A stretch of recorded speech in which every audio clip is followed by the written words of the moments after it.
You are watching This is Cinema My Darling. Welcome to my channel.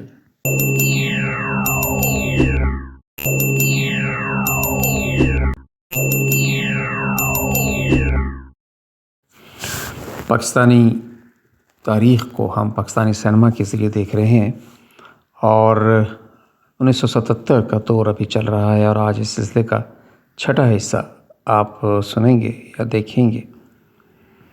آج ہم نے جن 3 فلموں کا انتخاب کیا ہے وہ ہے روٹی کپڑا اور انسان، دو چور اور پہلی نظر۔ یہ تینوں فلمیں اپنے موضوعات کے لحاظ سے بالکل مختلف ہیں۔ روٹی کپڑا اور انسان 1977 میں ریلیز ہوئی۔ اس وقت ریلیز ہوئی جب پاکستان پیپلز پارٹی کا جو دور حکومت تھا وہ ختم ہو چکا تھا۔ 77 میں پاکستان میں مارشل لا نافذ کر دیا گیا۔ ایک الیکشن کے بعد تحریک چلی، سیاسی تحریک، اور اس کے بعد جس کا انجام جو ہے مارشل لا پہ نکلا۔ پاکستان پیپلز پارٹی کا دور حکومت، پہلا دور حکومت جو ہے 70s کی دہائی میں اس لحاظ سے بہت اہم ہے کہ اس میں بہت سی ریفارمز کی گئیں۔ یہ ریفارمز سیاسی بھی تھیں، معاشی بھی تھیں، معاشرتی بھی تھیں، اور ان ریفارمز کا اثر ہمیں پاکستانی سینما پر بہت دکھائی دیا۔ اور یہ واحد وہ پیریڈ ہے کہ جس میں پاکستان میں سیاسی اور معاشی مسائل پر یا ان کے ایشوز پر فلمیں بنیں اور کھل کر معاشرتی برائیوں کو، معاشی مسائل کو سامنے لایا گیا۔ روٹی چاہیے؟ کپڑا چاہیے؟ سامعین، اگر آپ کو یاد ہو تو پاکستان پیپلز پارٹی کا ایک نعرہ تھا روٹی کپڑا اور مکان۔ یہ نعرہ تھا جو انہوں نے اپنے پہلے الیکشن میں استعمال کیا اور دوسرے الیکشن میں بھی، اور اس کا مقصد تھا پاکستانی عوام کو روٹی دینا، مکان دینا اور کپڑا دینا، یعنی زندگی گزارنے کے جو بنیادی چیزیں درکار ہیں غریب عوام تک اس کو پہنچانا۔ یہ پاکستان پیپلز پارٹی کے انتخابی منشور کا یا سیاسی منشور کا ایک حصہ تھا، اور اس کو اسلامک سوشلزم کا نام بھی دیا گیا۔ سونے چاندی کے تاروں سے انسان کا منہ جب سلتا ہے تب روٹی کپڑا ملتا ہے، جی تب روٹی کپڑا ملتا ہے۔ سونے اور خارجی سطح پر اگر ہم دیکھیں تو ہمارے پڑوسی ملک بھارت میں اس وقت اندرا گاندھی کی کانگریس کی حکومت تھی، اور کانگریس نے بھی کچھ اسی طرح کا ہی منشور پیش کیا تھا، لیکن پیپلز پارٹی کے اس منشور کو لے کے یا اس کانگریس کے منشور کو لے کے بھارت میں بھی اس سے پہلے روٹی کپڑا اور مکان کے نام سے ایک فلم منوج کمار نے بنائی تھی جو کہ بہت ہٹ ہوئی، اور وہ بھی نہ صرف بھارت اور پاکستان بلکہ ہمارے پورے خطے کے لحاظ سے جو ہمارا سیاسی کلچر تھا، جو ہمارا معاشی مسائل تھے اور جس طرح عوام پس رہی تھی، اس کو اس فلم میں بھی اجاگر کیا گیا۔ اور اسی طرح کا ملتا جلتا موضوع روٹی کپڑا اور انسان میں تھا۔ ہاں، یہاں روٹی کپڑا اور مکان شاید اس فلم کا ٹائٹل نہیں رکھا گیا۔ اس کی بنیادی وجہ شاید یہ بھی ہو کہ پیپلز پارٹی کا دور حکومت تھا جب یہ فلم بننا شروع ہوئی، تو وہ بالکل کھلم کھلا ایک اس کا منشور کا ایک حصہ تھا چونکہ پیپلز پارٹی کا، لہٰذا مکان کو انسان سے تبدیل کیا گیا۔ ہدایت کار کیفی تھے اس فلم کے، اور کیفی اور انل سین بھٹی پاکستان کے دو نامور جو نام ہے فلم انڈسٹری کے، ان کا اپنا فلم پروڈکشن کا ادارہ تھا۔ کیفی نے بہت سی عمدہ اور کامیاب فلمیں بنائیں، لیکن اتفاق ہے وہ کوئی زیادہ تر بلکہ تقریباً سبھی پنجابی تھیں۔ اردو میں انہوں نے بکھرے موتی بنائی اور یہ روٹی کپڑا اور انسان، لیکن یہ دونوں فلمیں باکس آفس پہ اتنی کامیابی حاصل نہیں کر سکتیں۔ اس کی کیا وجوہات ہیں، ایک علیحدہ موضوع ہے۔ تو فی الحال ہم صرف پاکستانی تاریخ کے حوالے سے اس فلم کو دیکھتے ہیں کہ اس میں بھی جو ریفارمز پیپل پارٹی لا رہی تھی، اگر ہم تھوڑا سا بیک گراؤنڈ میں جائیں تو پاکستان کی پہلی دہائی جو تھی وہ جاگیردارانہ نظام تھا۔ ایک جاگیردارانہ نظام جو ہمیں ویسے میں ملا، اور اس وقت پاکستان میں ایک ہی طبقہ جو تھا وہ سیاسی اور معاشی اور معاشرتی حوالے سے جو مضبوط طبقہ تھا وہ جاگیردار تھے۔ اس کے بعد ایوب خان کے دور حکومت میں 60s میں پاکستان میں ایک نیا دور شروع ہوا، اور پاکستان میں صنعتی انقلاب کا دور اس کو کہا جاتا ہے۔ پاکستان میں صنعتی بنیاد رکھی گئی، انڈسٹریز کو لایا گیا، اور یوں جاگیردارانہ جو طبقہ تھا اس کے مقابلے میں ایک صنعت کار کا طبقہ جو ہے وہ سامنے آیا۔ اور اب پاکستان میں دو بڑے طبقے تھے جو اثر انداز تھے پاکستان کی سیاست پہ اور معاشرت پہ، اور وہ جاگیردارانہ طبقہ اور صنعت کاروں کا طبقہ۔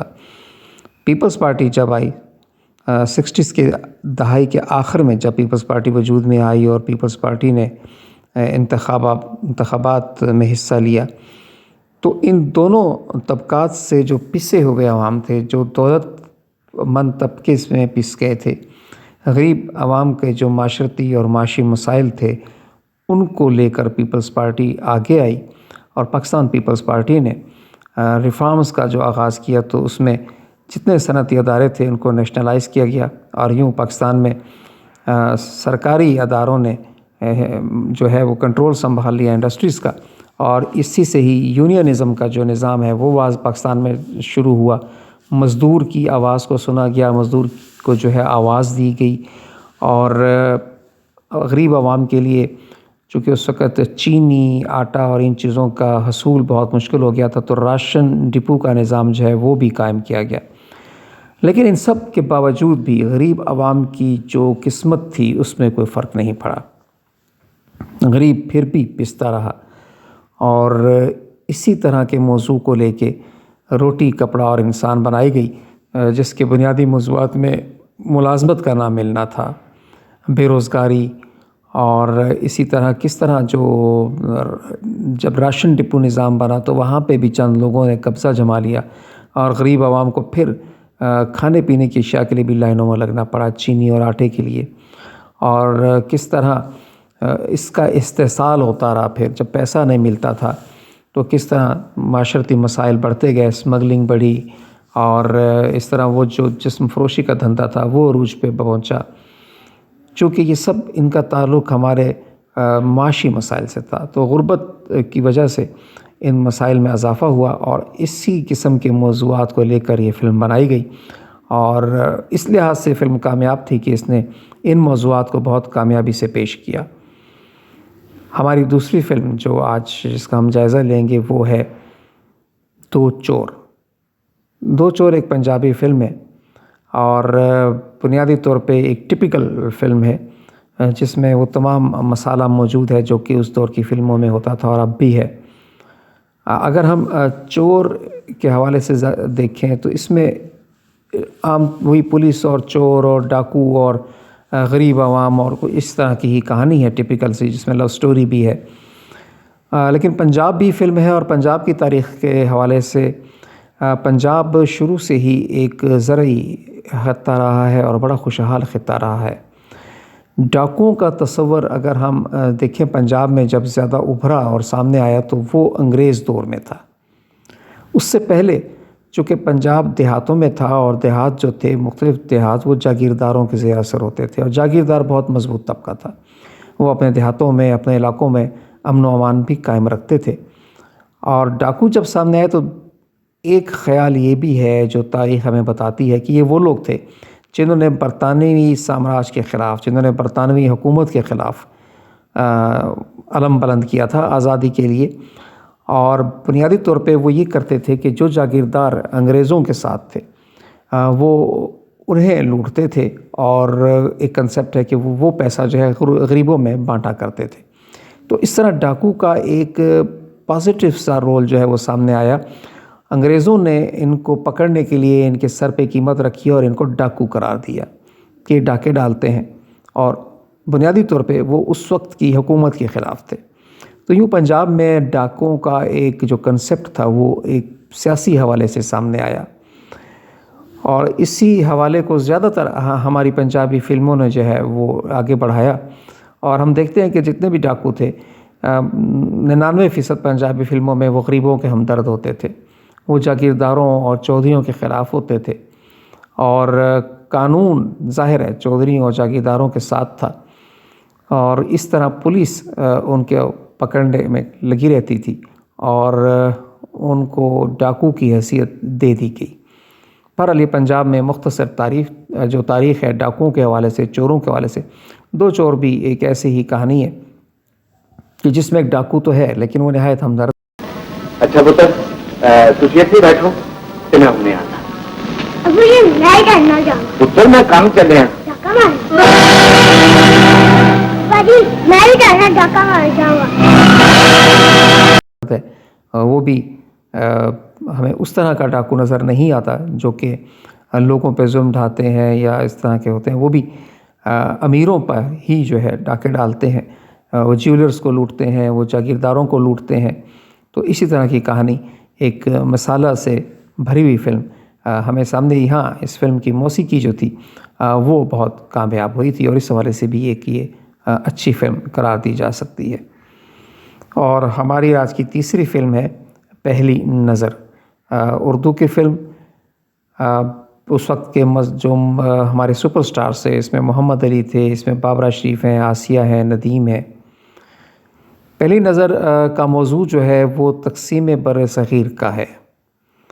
یہ ایک پیریڈ فلم ہے جو کہ اس دور کی عکاسی کرتی ہے کہ جب تقسیم ہوئی اور اس تقسیم میں جو فسادات ہوئے جس میں کئی کتابوں کے مطابق لاکھوں افراد جو ہے وہ ان کو مار دیا گیا اور اس پہ بہت سی کتابیں لکھی گئیں، بڑی تحقیق بھی ہوئی.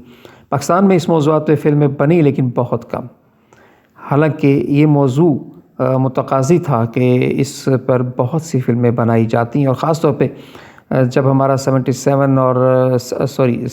کی دہائی تھی یا ہماری 60s کی دہائی تھی تو اس میں جب پاکستانی سینما عروج پہ تھا تو حیرت ہے کہ اس موضوع پہ بہت کم فلمیں بنائی گئیں اور جو بنائی بھی گئیں تو وہ زیادہ تر صرف لو ٹرائنگل یا لو سٹوریز کو ریلیٹ کیا گیا اس تقسیم کے ہنگاموں سے اور اس کی تباہی کے ساتھ.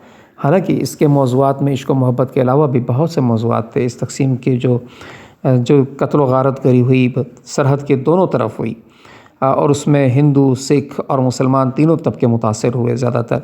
تو ان پر مختلف حوالوں سے فلم بنائی جا سکتی تھی لیکن ایسا نہیں ہوا اور ہم اپنی عوام کو وہ درست تصویر دکھانے میں ناکام رہے کہ ان فسادات کا کیا اثر ہوا ہمارے معاشرے پہ اور ہمارے آنے والی بعد میں جو پوری ہماری سیاست تھی اس پر، ہماری معاشرت پر کیا اثر پڑا. تو پہلی نظر بھی ایسی فلم ہے جس میں ایک بنیادی طور پہ ایک لو ٹرائنگل اس کو کہہ لیجئے، لیکن اس کو اس تقسیم کے حوالے سے دکھایا گیا ہے جس میں محمد علی نے ایک ایسے کردار ادا کیا ہے ایک لاؤبالی بدماش نوجوان کا جو کہ ویسے تو بدماشی میں اپنے علاقے میں مشہور تھا لیکن بنیادی طور پہ وہ ایک شریف انسان ہے اور ایک لڑکی کی عزت بچانے کی خاطر وہ اپنی جان بھی داؤ پہ لگا دیتا ہے. تو اس بیک گراؤنڈ میں یہ فلم تھی. ہاں یہ بتاتا چلوں کہ اس بیک گراؤنڈ میں اگر ہم دیکھیں جو ہمارے تقسیم ہوئی اور اس میں جو فسادات ہوئے تو جو سب سے مضبوط فلم ہمیں دکھائی دیتی ہے پاکستان نے بنائی وہ کرتار سنگھ ہے. کرتار سنگھ کے علاوہ بہت مشکل ہے کہ مجھے کوئی ایسی فلم نظر آئے کہ جو اتنی مضبوط ہو اپنے اسکرپٹ کے لحاظ سے، اپنی کہانی کے لحاظ سے اور اپنے کرداروں کے لحاظ سے. کرتار سنگھ یقیناً اس میں ایک بہت نمایاں نام ہمیں دکھائی دیتا ہے. تو یہ تھا ہمارا 77 میں آنے والی چند. اس دفعہ ہم نے 3 فلموں کو دیکھا اور ان تینوں کو موضوعات کو دیکھا. ہمارا سلسلہ ابھی جاری ہے اور 77 میں ایسی بہت سی اور فلمیں آئیں جنہوں نے ہماری سیاست، معاشرت اور معیشت کو اجاگر کیا اور ان مسائل کو لے کے آئیں جن سے ہمارے عوام اس دور میں گزر رہے تھے. تو اگلی قسط میں انشاءاللہ ہم اور کچھ فلموں کا جائزہ لیں گے.